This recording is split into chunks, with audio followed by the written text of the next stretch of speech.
to run recording audio troubleshooter in Windows 10 Home. Open settings, click or tap set menu icon, and then click or tap settings. Select update and security, and then click or tap troubleshoot.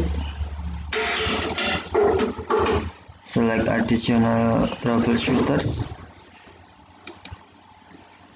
Scroll down screen.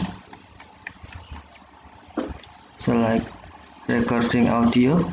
Find and fix problem with recording sound. Tap run the troubleshooter. Allow the troubleshooter to run and then answer any questions on the screen. If you see a message that no changes or updates were necessary, you can try recovery options or find out more about Outlook error code and upgrade and installation error code.